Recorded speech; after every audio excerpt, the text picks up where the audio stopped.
Good afternoon, everyone, and welcome to today's webinar, Keep Calm and Job Search On, Strategies for Staying Motivated and Confident in the Job Search Process, presented by Counseling and Psychological Services and the Center for Career Services. Today's webinar will be recorded and archived on our YouTube channel at MSU Career Workshops. Once you leave today's webinar, you will receive a survey on this presentation. Please provide your feedback as this will help us improve our services. You will have the opportunity to submit questions by typing them into the questions pane of the control panel. You can send in your questions at any time during the presentation. We will collect these and address them as time permits. So my name is Adam Mayer, and I'm the Director of Career Development in the Center for Career Services at Montclair State University. This webinar is co-sponsored by the Office of Annual Giving and Alumni Engagement, which provides benefits and services and hosts events and activities throughout the year. For more information, visit montclair.edu/alumni or contact the office at 973-655-4141 or via email at alumni@montclair.edu. Hello, good afternoon, everyone. I'm Dr. Jude. I'm a clinical psychologist. You can find me over at Counseling and Psychological Services. We're located at Russ Hall, open Monday through Friday, 9 to 5. And I'm also the Suicide Prevention Coordinator for the university. I'm joined here by one of my colleagues, Dr. Sudha Wadhwani. Hello there, everyone. I'm Dr. Sudha Wadhwani. I am the Coordinator of Outreach and Prevention here at CAPS, and I'm looking forward to talking with you more about your job search process. So we have a very ambitious agenda. What we'll try and do is give you information about the job search, methods of researching and choosing a career, a job, or field, how to stay motivated and focused during the job search, how to sell yourself and highlight your strengths, how to network and get over the fear of approaching someone, how to follow up with employers, employees, and interviewing, and how to remain confident despite rejections, as well as how to cope with the stress and pressure. So now that we've kind of introduced ourselves, we'd like to get to know you guys a little bit better. And I'd like to, at this point, launch our first poll. So if you would, please identify your current status. Select one answer that best fits your situation. This is where you guys on the other side participate.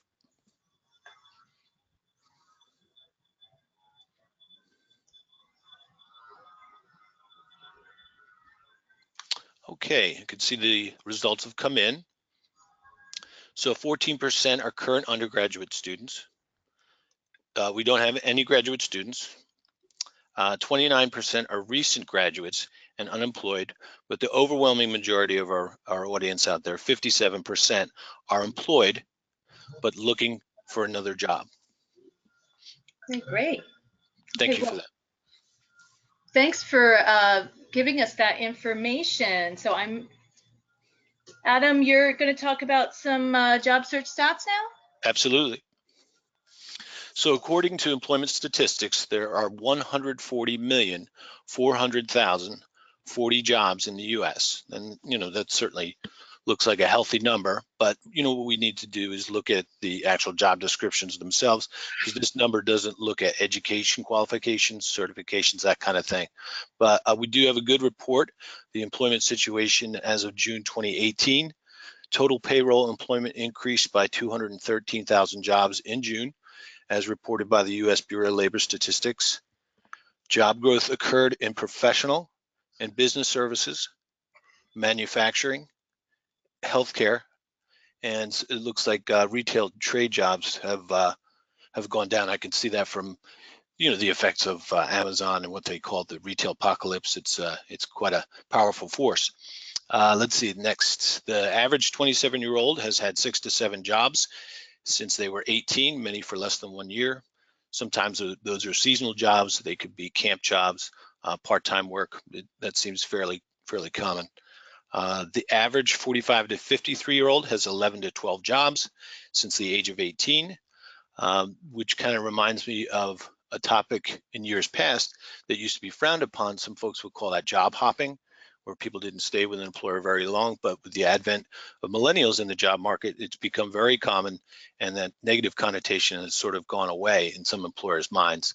I can see myself looking at LinkedIn profiles, and folks are staying at jobs for, a year and 4 months, a year and 8 months, whereas in the past it would be 2 years to say 4 years. So the employment market is changing. Yep. So how do we get some information under our belt? We definitely want to go online. We know this is an important place. There's the Bureau of Labor Statistics that I quoted from before, but one that's a little bit more friendly on the eyes and to digest information is what's called the Occupational Outlook Handbook. Those of us who are aware of it know it's a great resource. You can see the site is there, bls.gov/OOH. The cool thing about this site is you can look up jobs and look at the employment projections up to, I think, about 2026. So this gives us an idea of, how well this position is actually going to be in need. What's nice too is if you're currently in a job, you can look up that job title and then look at similar occupations. It's a link. Click on that and it'll give you sort of families of jobs that are similar, so that maybe you don't have to retool as much to get back out into a different position in the workforce. Okay. Great. So I think at this time we'll be launching into our second poll question.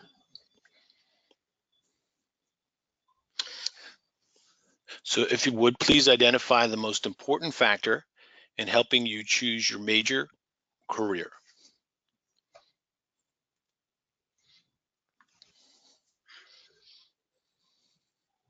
I can see that you're all voting here.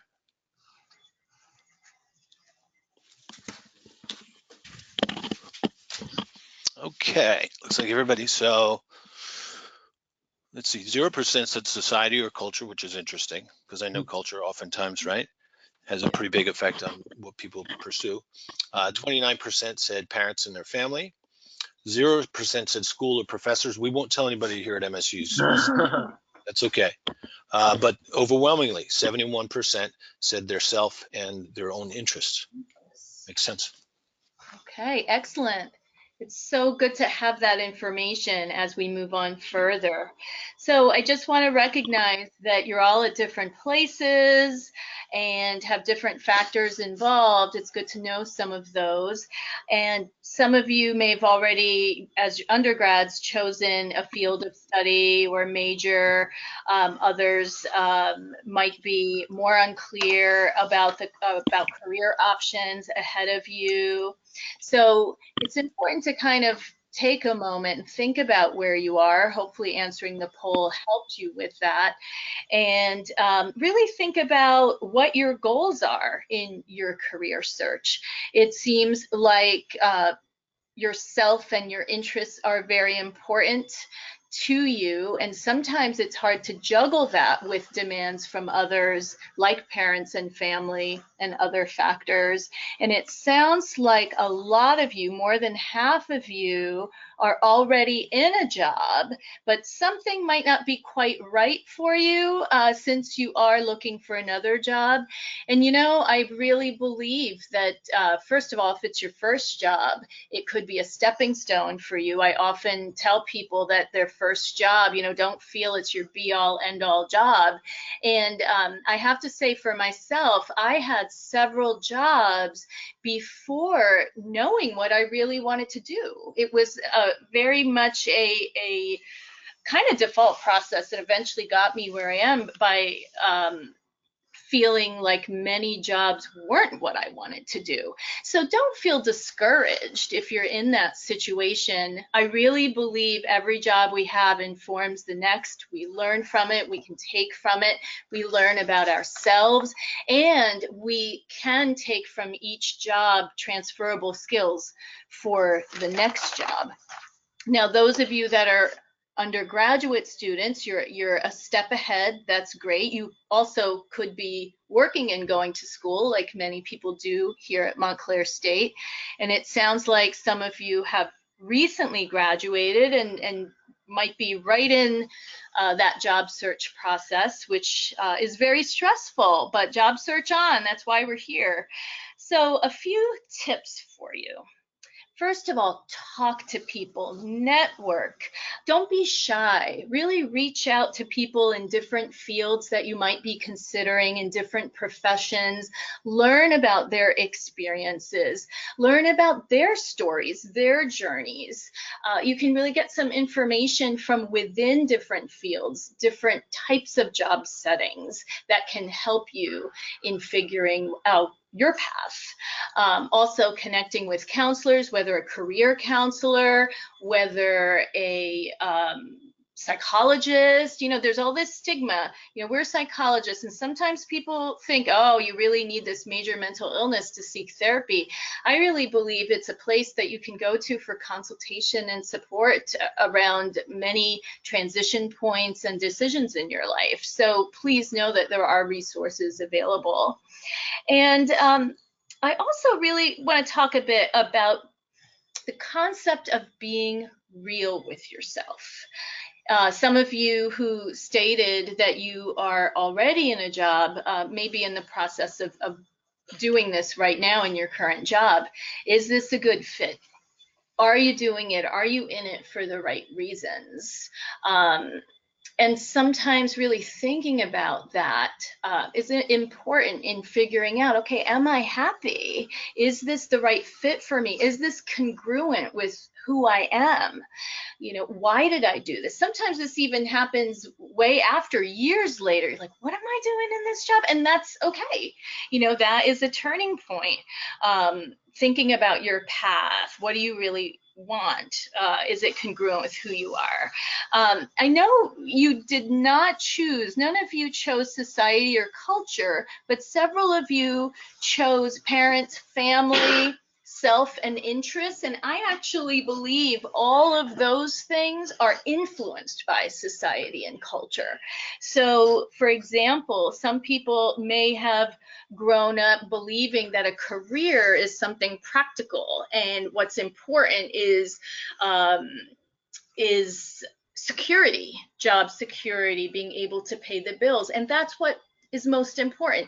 Passion might not have anything to do with it, where other people might believe you need that passion and you got to love what you do. So I'll say, you know, my perspective is kind of both and, I would say. I really believe that, yes, you have to pay the bills. And there's a reality, a life reality here that we're dealing with. But I have a strong belief that you have to love what you do. I really believe it. And you have to, you know, passion might be a strong word. You know, you might not be fully passionate and in love with what you do, but there's got to be something that's really, you know, fitting with your belief system. And you spend a lot of time at work, right? We spend more time, depending on when you go to bed, more time at work than you do at home. And so if you don't feel positively and fulfilled, at least to some level, by what you do, it can be a real downer. It can be really depressing, and then you bring it home, and then it spreads to other areas.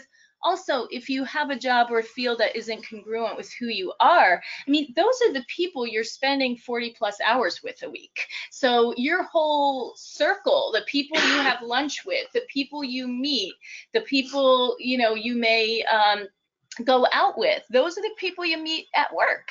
And so if it's incongruent with who you are, you're also not meeting people that may be stimulating or interesting to you. So it has this trickle effect and can impact many other areas of your life. So one important tool that could be really helpful in helping you decide and choose a career field or job is the Holland Test. Just simply type that in, Holland Test, into a Google search, and you'll come across a number of online tests that you can take. And basically what it is John Holland is a psychologist who developed the theory regarding personality and job fit. And according to his theory, there are these number of personality types that we have that fit best with a particular line of work or a particular field. And understanding what kind of personality you have can help you identify maybe what area or what line of work you could go into. So check that out, see if that's something that could be helpful in helping you identify and kind of really zone in on a line of work that would be a good fit given your personality.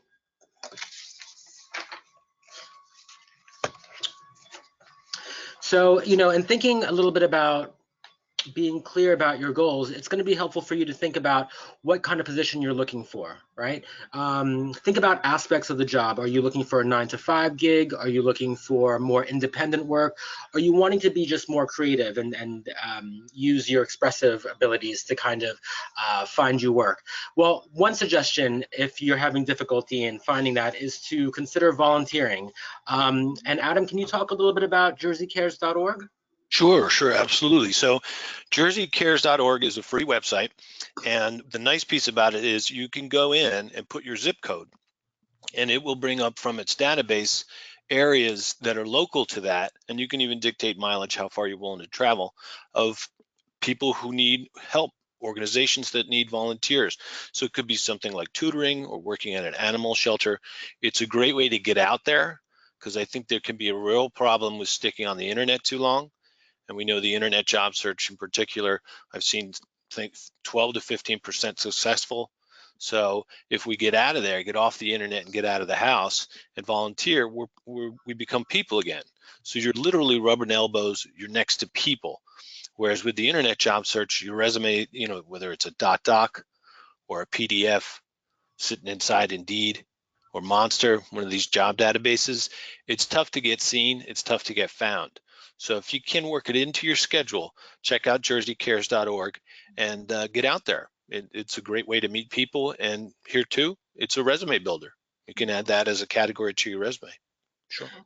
And we really think volunteering is a great way to just get your foot in the door, and also to get some good firsthand experience and to kind of test the waters a little bit, right? One thing that we recommend is you won't really know whether or not it's a good fit for you until you test it out. So dip your toes in, see whether or not that's a good, comfortable place for you, and that can help you decide if that would be a good fit for you, given your personality and what your interests are. Absolutely. So for those of you who currently are undergraduates or are recent graduates, volunteering or finding a part-time job to get your foot in somewhere and to learn about something, particular field, particular job, even if it's somewhat related, can really be helpful in figuring out if it's for you, but also getting your foot in the door somewhere.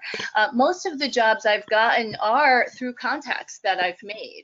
I've rarely gotten a job just cold turkey. I've known people, I've worked places, and I have worked with several clients over the years who they've gotten their jobs through an internship perhaps that they had.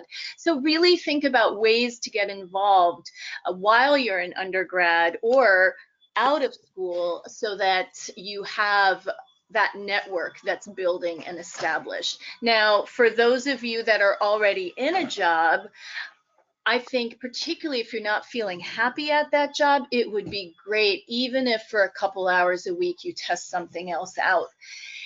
It's natural to feel reluctant to go full head on into another field from a job that you currently have, particularly if you have some level of financial security. I can imagine just, okay, let me quit and go in another direction, and also that could be difficult because you may not have experience on your resume to get a job in another direction. So a way to start is by volunteering or doing part-time work. I also want to point out, this is so important, this is not a linear process. This is not fluid. It's really, it goes here, there, and everywhere all around. And when I look back at my resume, now I've been working for, oh my God, several decades. Now when I look back at my resume, it tells a story. It tells a journey about my life. And actually, I'm proud to say an interesting one. And in there are some jobs that, weren't the best fit for me, but they informed then my next job. And I'm a big believer that you really learn and grow in every experience, whether it's positive or negative.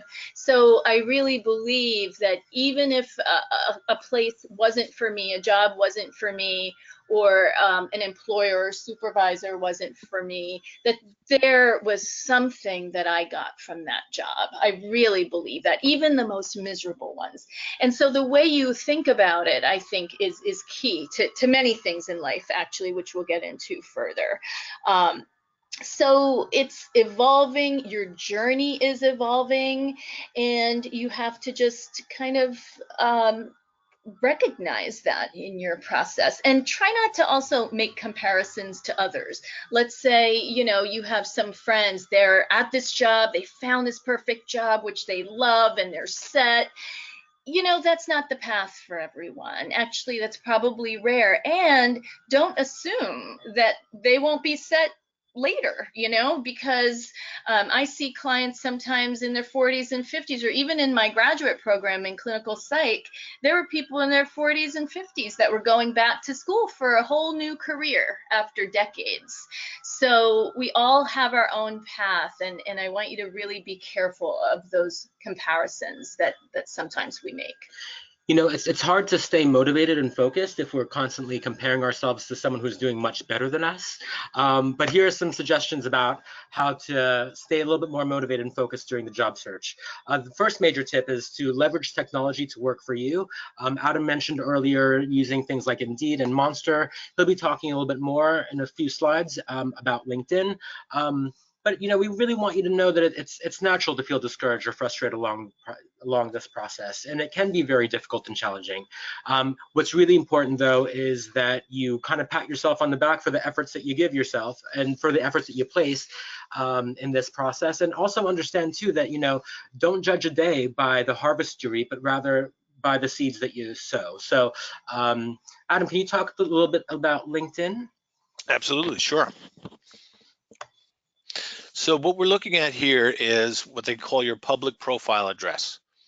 So whether somebody's on LinkedIn, meaning they have an account or not, if you share your public profile address with them, they'll be able to see it. They don't need to log in or anything. But what you need to do first is customize it, just like branding.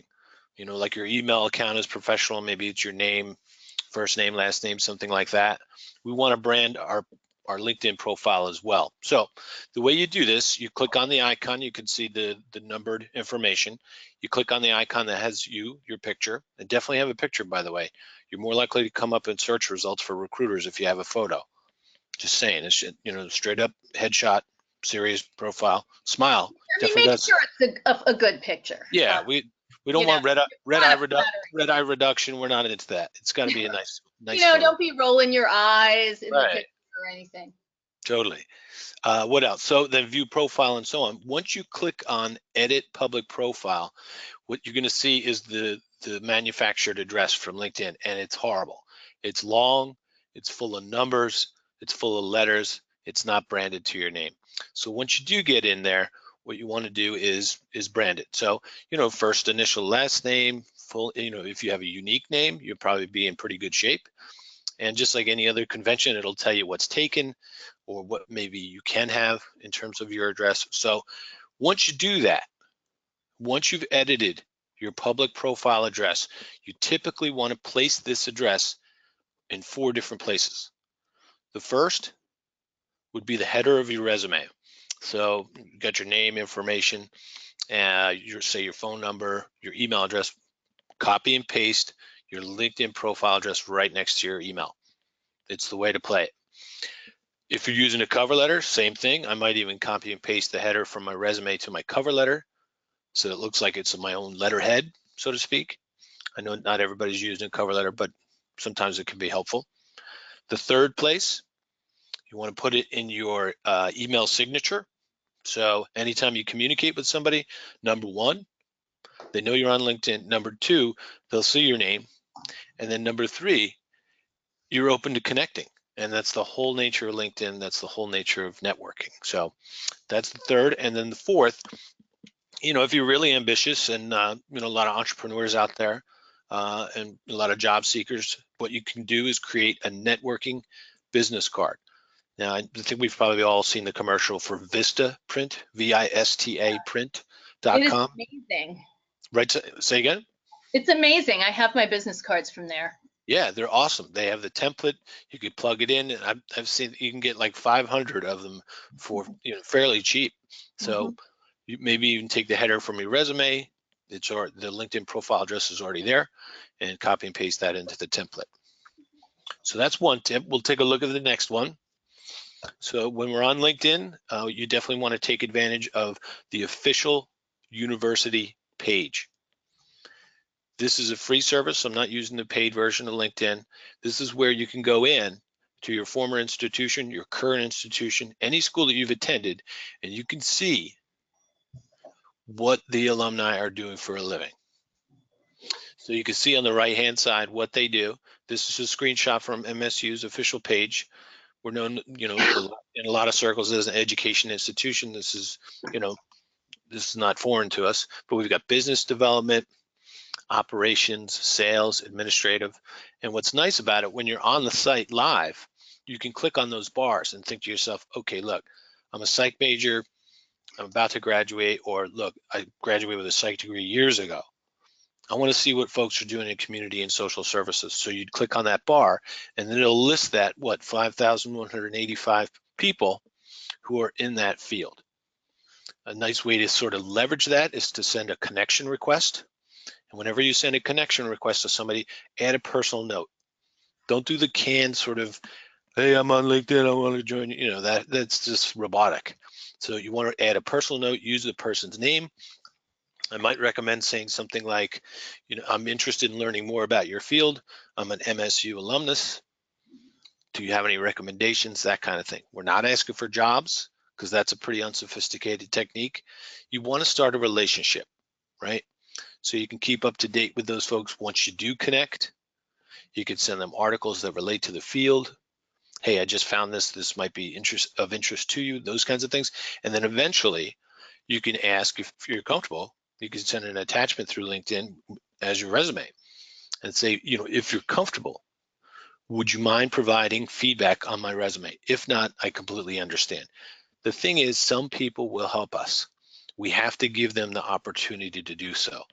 So again, use this official university page on LinkedIn, and you can look up by major, you can look up by industry, you can look up by employer and see where they work, and then focus your job search based on that. So yeah, there's a couple tips with regard to LinkedIn. Excellent. Thank you. Sure. A couple additional resources. Hire a Red Hawk, the first item there. This is your career management system, whether you're a current student or an alum. So this is where you can upload your resume. You can search for full-time jobs, part-time jobs, RSVP for events, so career fairs, workshops, all of those types of things will be available to you. So it's, again, your own career management system, and it's called Hire a Red Hawk. So those of us who graduated, this is Montclair Connect, the second item. This is the online community. I think there's 110,000 plus MSU alumni out there. And what Alumni Relations does is offers this site to you. It gives you information on certainly things like this, like with webinars, events. I know they have, they're going to Monmouth Park Racetrack, I think, sometime next month. There's lots of things. And it's not just in Jersey. They do have chapters elsewhere. So point being, join Montclair Connect once you graduate. This way you can stay literally connected to the university. The third item, this is really cool, buzzfile.com. This is where you can go in and look up your major, and it will list by state employers that hire those kinds of majors. So I can go in there and I can click on sociology, I can click on marketing, biology, and then click New Jersey or click New York or click California. And it'll quantify and give you links to employers, again, who hire those types of major. The BuzzFile, in a phrase, it makes the internet smaller, much more manageable, and allows you to focus your job search. The last one there, this is your best friend. It's called JobScan. That's not a typo. There's no M. So it's jobscan.co. This is a free website that prepares your resumes for what's called applicant tracking systems.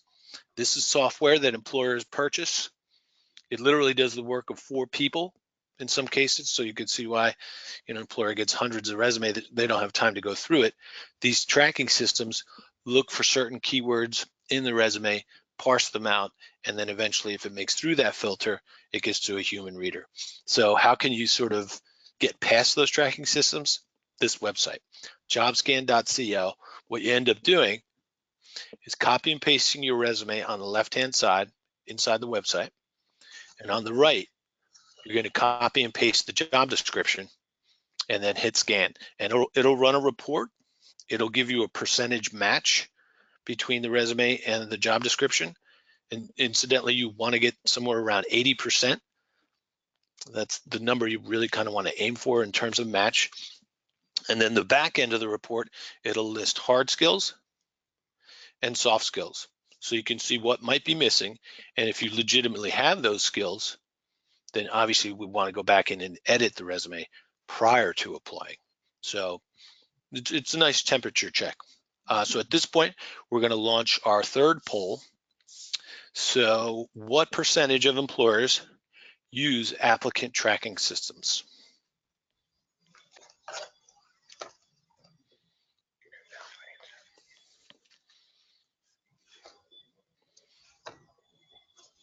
Somebody got it right.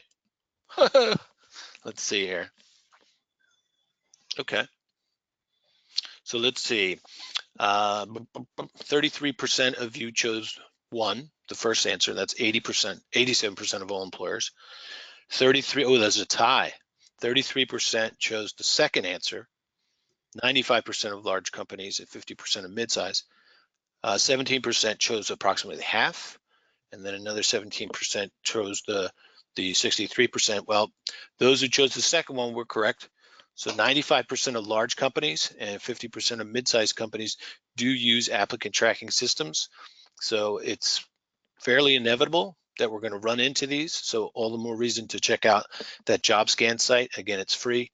And yeah, it can help you optimize your resume to get past these tracking systems. All right.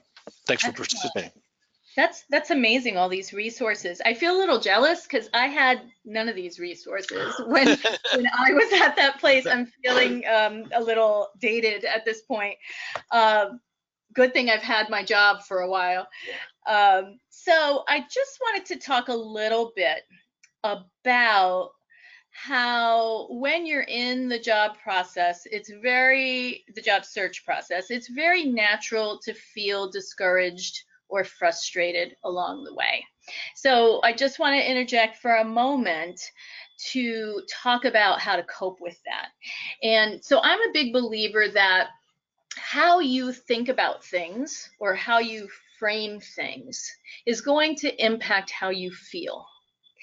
And so how you conceptualize a situation is very, very important and helps you cope with it either well or not so well.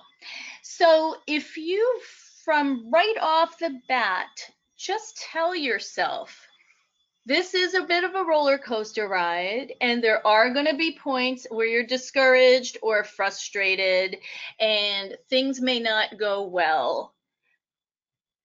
Just know that that's part of the process. And so if you go into that knowing that and coming to terms with that, when it happens, you're already prepared, and you can be like, oh, that is what Dr. Sudha was talking about. Yeah, this is one of those low points where I keep getting those rejection letters or nothing's pulling through.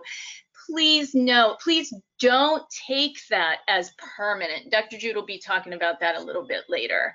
So there are going to be ups and downs along the way. It's all over the place, and just keep that in mind.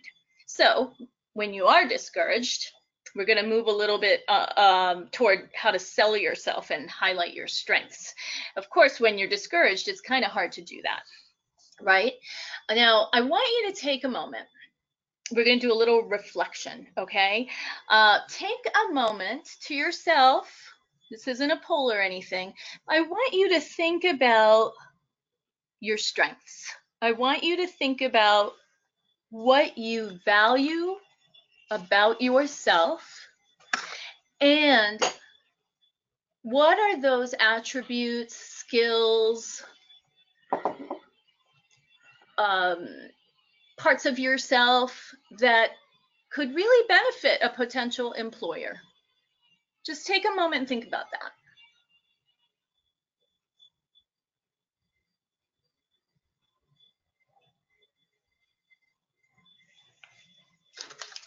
Okay, so in order to be valued by others, the first step is really valuing yourself and recognizing your strengths and what you bring to the table.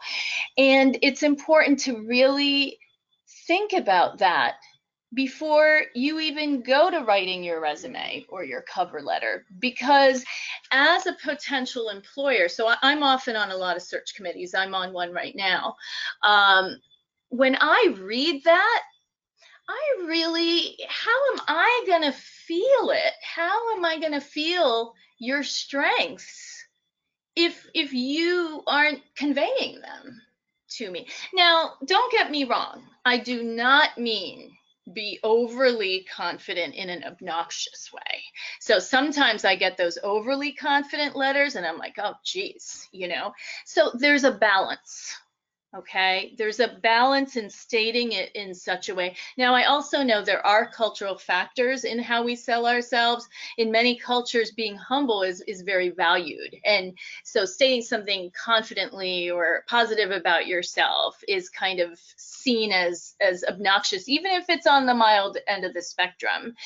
So I do think it could be helpful to get feedback from others on your resume, your cover letter, and know that being humble or being too humble or negative about yourself could then convey to the reader like, oh, heads up, this person has difficulty with feedback, you know, or this person sometimes can procrastinate. Like, so you want to be careful. We're going to talk about strengths and weaknesses a little more later on kind of how and what ones to possibly use. But the key is employers want to know that you will be a good fit with their company.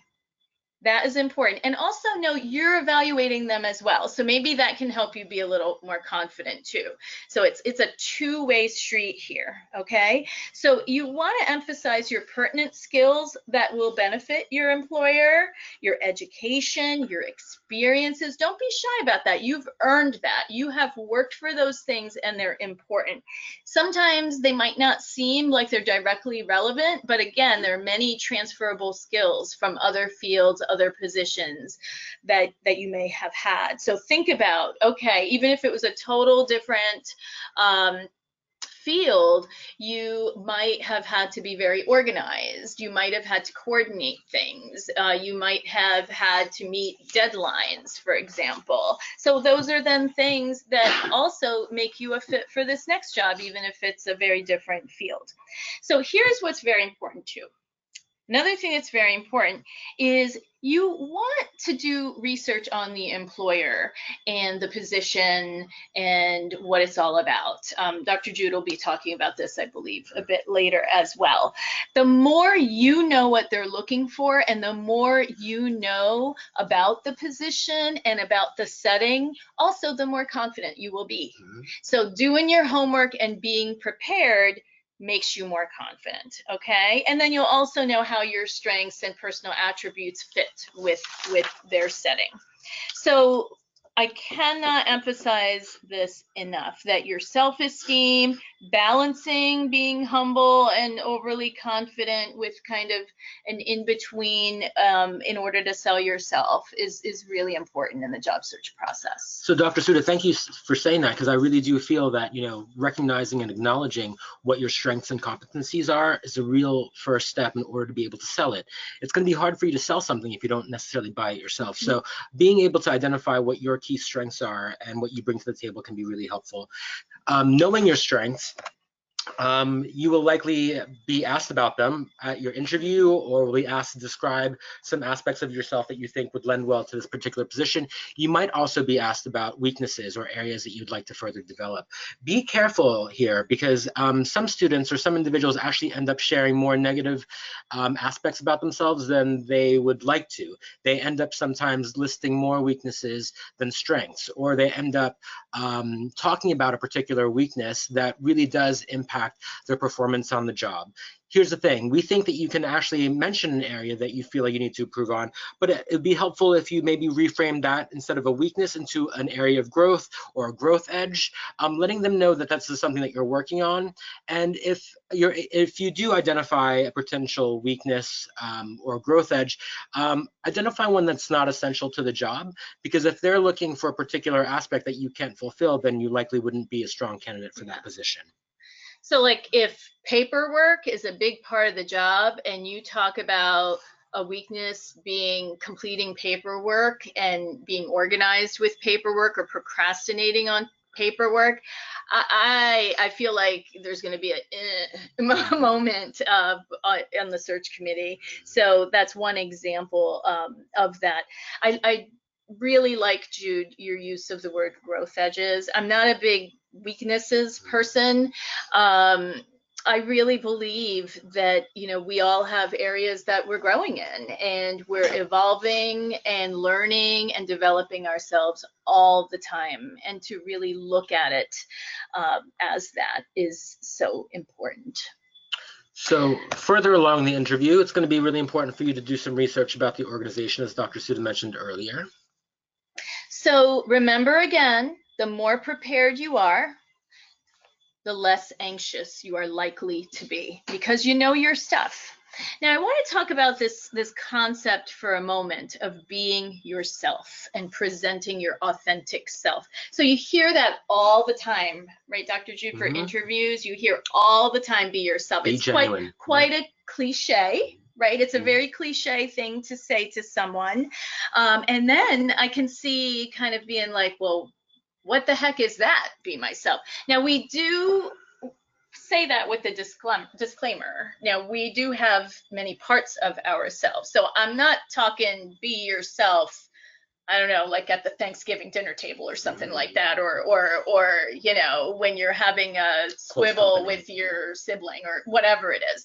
You know, so you may not share your intimate self or, you know, the unfiltered self, but more your professional self and just your genuine caring, your compassion, how you might be in a team, for example, in building relationships more at that first level, showing your interest in the job and not being too robotic. Now, sometimes when you're anxious, you can really kind of, it's almost like you're reading stuff, you know, so maybe preparing in a mirror before that and really trying to just be a person in a room having a conversation with another person and try to let go of this is a search committee, they're evaluating me, because that's going to create and build some social anxiety naturally, so for anyone, you know. So really think about it as you're interviewing them as well, and you're in this interaction where you're making a connection,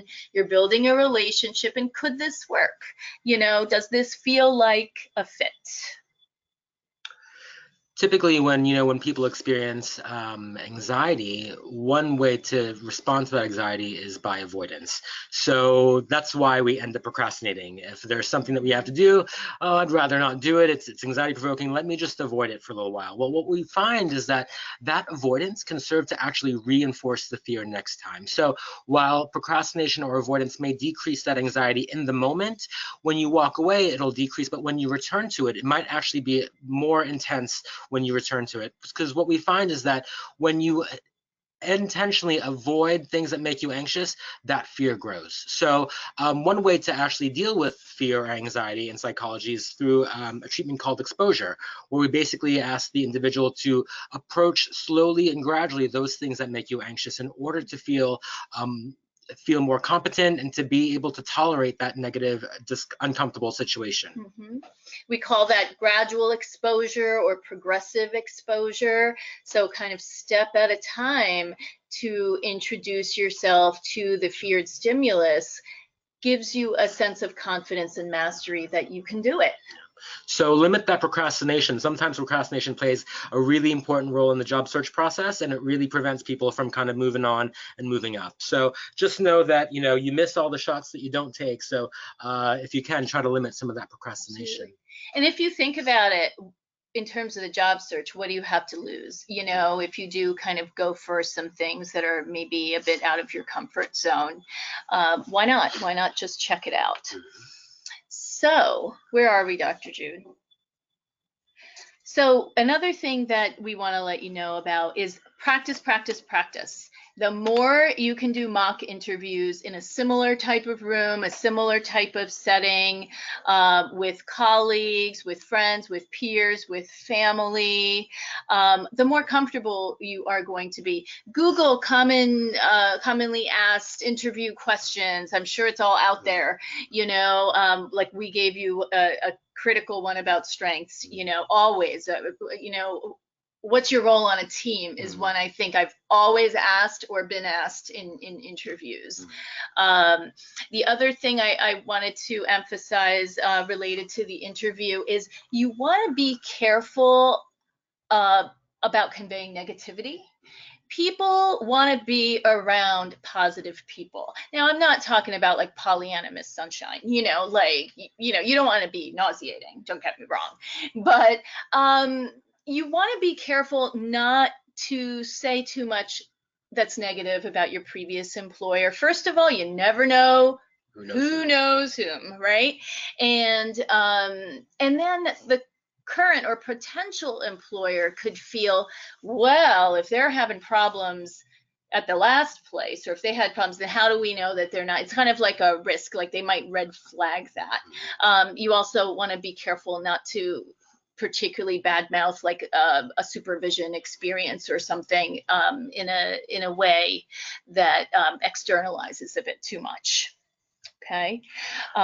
Never ever leave the interview without asking a question. Yes. That is key. That Never. is really, ever. That is one of my biggest pet peeves when I interview a student or an individual for a particular position, and at the end we ask them any questions, and they say no. It communicates that they're not interested. Have them written down, even if they were answered. Even if they were answered in the interview, ask a little more about it. Dr. Sudha, if I could just say real quick, I know you mentioned mock interviews. It's an incredibly helpful exercise. Inside Hire a Red Hawk, the career management system that current students and alumni have, there is a mock interview feature. So if you can't sit down with somebody, you can't schedule the time. Yeah, it's awesome. virtual interview, and it's an easy way to get it done. Oh, that's perfect. So we're running out of time. So just in the interest of time, we're going to go through these slides a little quicker.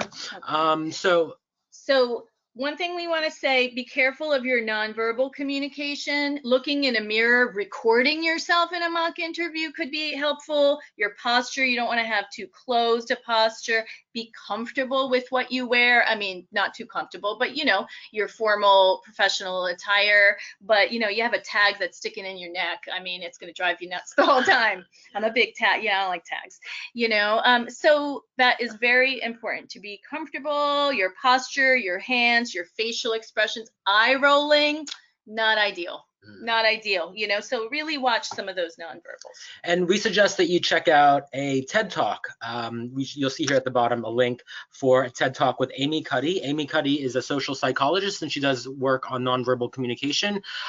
She basically talks about a particular study that she did where she asked individuals to stand in a power pose. This power pose for 2 minutes actually led individuals to feel more confident and actually led them to be more likely to be hired for a position. So check that out, see if that's something that could help you out in the moment when you are when you're having that interview. All right. So after your interview, it's customary and it's good etiquette to follow up with your employers, your potential employers, and and people who interviewed you. This is a great opportunity to kind of re-emphasize the skills that you have, and to highlight some of the things that you think would be able to benefit their organization. And maybe something that came up in the interview that you got a sense that you connected on, so they can kind of remember that moment. Yeah, and if you for example, if you asked during your interview what qualities that they're looking for, this might be a place for you to kind of reiterate that. So we want to make sure that you maintain your confidence. So yes. So the key is being aware of the messages that you give yourself. How you talk to yourself is really, again, going to impact how you feel. So making negative statements, oh my God, I'm such a loser. What's wrong with me? How is that going to be helpful? Instead, encourage yourself. Oh, I'm going to get through this. This is hard. It's a rough time. I'm a rock. I'm going to do this, and I'm going to find a job. If you are not advocating for yourself and kind to yourself, how can you expect others to be? So I really think that's a key part of the process. And along those lines, my suggestion that I have is to limit catastrophizing. Catastrophizing is a cognitive distortion that basically where individuals experience a negative experience, and they blow it out of proportion. So I'll give you a personal example. When I was in my master's program, I had written a manuscript to be submitted for a peer-reviewed journal article. So I submitted it, got feedback from the reviewers that said, oh, it doesn't even look like the author had read this properly. At that moment, I thought, I'm never going to graduate.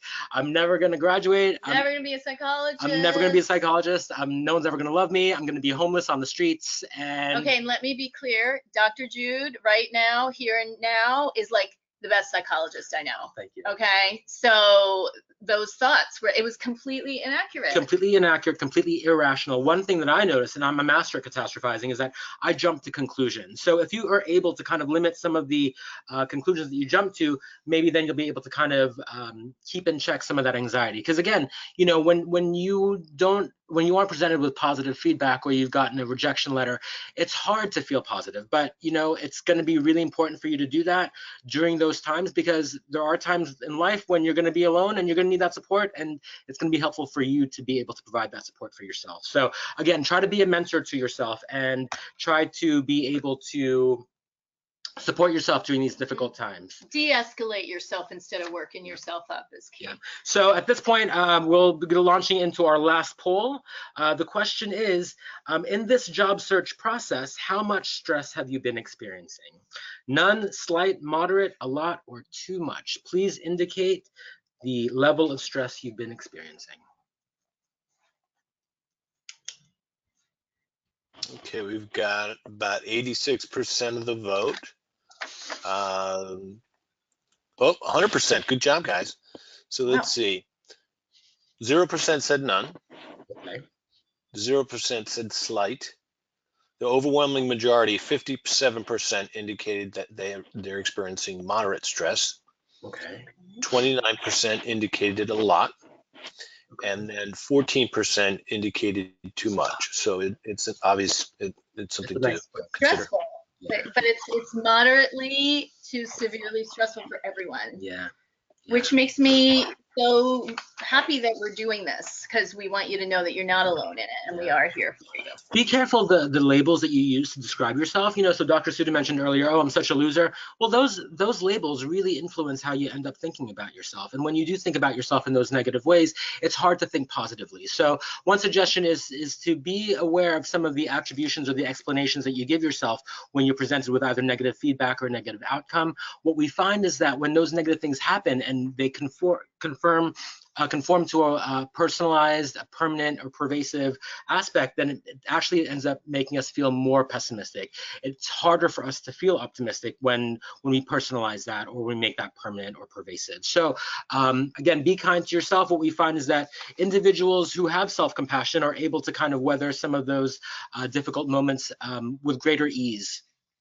Absolutely. So, okay, we close with some tips on how to cope with the stress and pressure, because clearly you're feeling it. I hope that some of the things we've talked about thus far also make you think about the ways that you talk to yourself, the ways that you're coping right now that you might want to look at shifting. So first of all, you gotta breathe. You just gotta breathe. You have to have some balance. You have to kind of stop yourself when you're getting into that really anxious, catastrophic mode, and take a moment, chill a bit, recognize your strengths, recognize all you have, recognize this isn't permanent, and that you will get through this. Find ways to rejuvenate and replenish yourself. So have some balance, do things that are fun for you. We'll get into the self-care tips in a moment. Again, I am like a broken record, but you cannot enough watch the messages you tell yourself. Encourage yourself, instill hope, and then that will really help ameliorate your anxiety.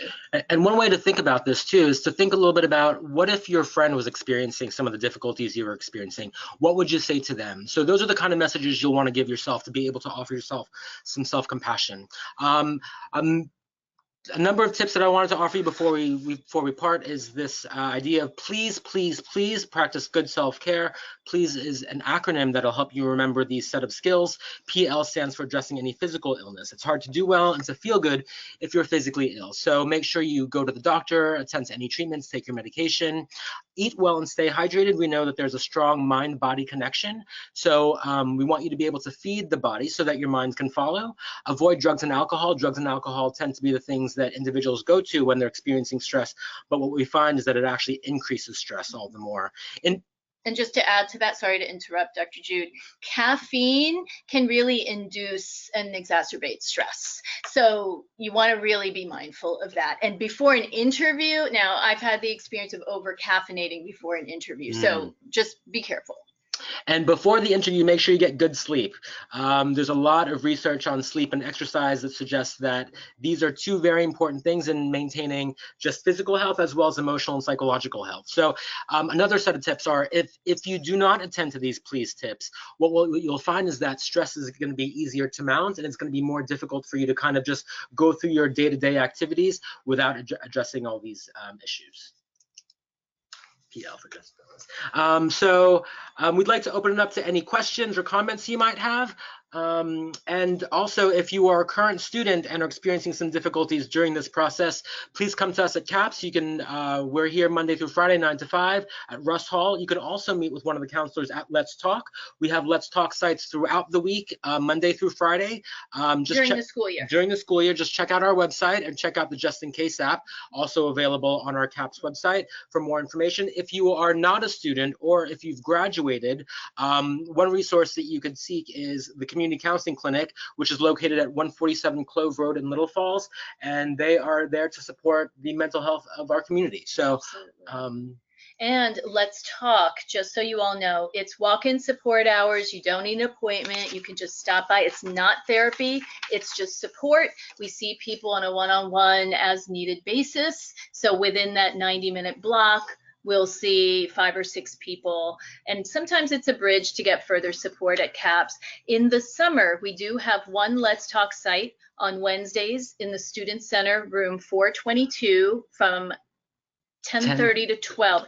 You do have to be a current student, so that's for current students. But if you'd like to contact us for referrals, if you are a graduate, we'd be happy to help you as well. All of our services at CAPS are free and confidential, so please come and contact us if you ever have any questions or concerns about anything we've talked about. You are not alone. We are here for you. Thank you. Thank you. Any questions for us? Thoughts, reactions? Hi, Dr. Sudha. We did have a couple of questions during the presentation. One was, will we be able to have the PowerPoint? I can see maybe the individuals out there who remain as attendees. On the right-hand side, there's a handouts tab. I believe my colleague Chrissy Sandella has put that out there. So if you wanted a copy of the presentation, that's there. And again, I answered a few of the questions during the presentation. Appreciate you guys listening in today, and of course my colleagues, Dr. Jude and Dr. Wadhwani. Wadhwani. Wadhwani. Everyone gets it wrong. It's really okay. Oh boy, but I know you so well. Just don't do that in an interview. No. All right, thank you. Thank you.